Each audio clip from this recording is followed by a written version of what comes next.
Video number 132, simplifying complex fractions. Let's take a look at a couple examples. The first one, we have now first of all, a complex fraction.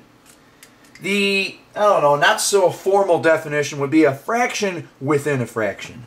So here's a fraction, a over b. A complex fraction would be something where a and b are fractions. Okay, that's about the cheapest definition you can get, and that basically gets the job done for us. So what you have here is 18 minus 2y over 8 plus 2y, and your numerator is right here. This algebraic expression is the numerator, this algebraic expression is the denominator. So now remember, there's one rule in taking care of business with fractions. It is to multiply and divide by 1. Let's say you have 15 twelfths. What you would do is you would divide it by 3 over 3. You don't divide it by 3, you divide it by 3 over 3, which is 1. That gives you 5 fourths. Likewise, maybe you've seen this problem before. Maybe you've seen, and this may be coming up in later videos, but maybe you've seen this. 5 over root 7. What we would do to simplify this would be called rationalizing the denominator, is we would multiply by root 7 over root 7. That value is 1. And it gives us 5 root 7 over root 7 squared, which is 5 root 7 over 7. So then we would have rationalized the denominator. The denominator is now a rational number. Alright? Now, here's what we're going to do. We're going to take this fraction, multiply the top of the fraction by y, and the bottom of the fraction by y. I decided to do y over 1 over y over 1. This is just simply y over y. The reason I put the 1 here is just simply to put the y in the numerator portion of this multiplication process. Now, in the next step, what you're going to see here is you're going to use the distributive property. 18 times y over 1 is 18y. 2 over y times y over 1 is just simply 2. Alright? Then we're going to do the same thing. Y times 8, y times 2 over y. That's 8y plus 2. Then what you do is you factor out the 2. Okay? And you get 2 times 9y minus 1 over 2 times y plus 1. And you reduce the 2's, and bam, you're a happy camper. You're all set. So this is the first example. The next one's a little goofier.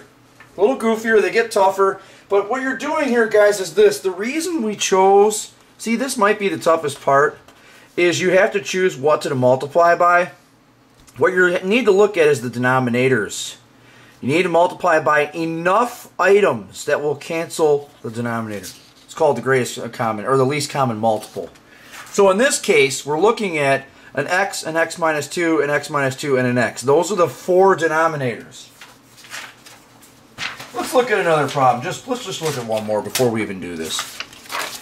If we were to do 5/3 plus 2/5 over 9/5 minus 1/3. What we would do, one of the things you could do, and the easiest thing to do, would be to multiply both the top and bottom by 15. This would actually be the easiest thing to do.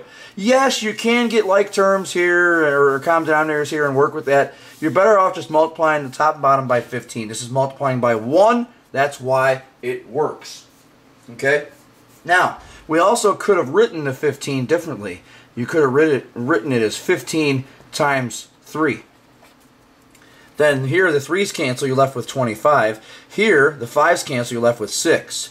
Here the 5's cancel, you're left with 27. Here the 3's cancel, you're left with 5. So you would have a 25 plus 6 over, that would be 27 minus 3's cancel, 5. So that'd be an interesting problem. Nonetheless, let's continue. We're going to multiply both the numerator and the denominator by x times x minus 2. So then we're going to distribute here. Okay? So what you end up with here is this. In the first fraction, The x's cancel. You're left with an x plus 2. I'm sorry, x plus 4 times x minus 1. See that? Here your x's are going to cancel. You're left with an x plus 4 and an x minus 2. And when you distribute here, what cancels? The x minus 2's, you're left with a 4 times an x. Okay? So look what happens in the next step. X plus 4 times x minus 2 minus 4x. Okay, so just be aware of this. Let's look at the denominator. When you distribute this lowest common multiple here, look what cancels. The x minus 2's, you're left with an x times an x. That's going to be x squared. Here, x's cancel, you're left with x minus 2. So here's what you got. The x plus 4, the x minus 2 minus 4x, and just double check. Make sure. Alright, x's cancel, x plus 4, x minus 2. Next one. X minus 2's cancel, 4x. Okay? Here the x minus 2's cancel, you're left with x squares, right here. And here the x's cancel, x minus 2, right here. Now, go ahead and do the FOIL process.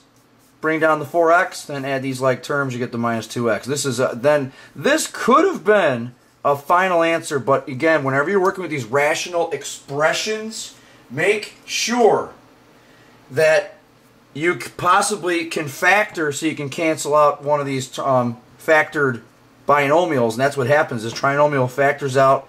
You get x minus 4 times x plus 2. Cancel the plus 2's. You're left with x minus 4 over x minus 1. Okay? So, guys, just to make sure you got everything here, I want to write down my email address. I haven't put this on a lot of videos, but yeah, I'm going to do a printout here.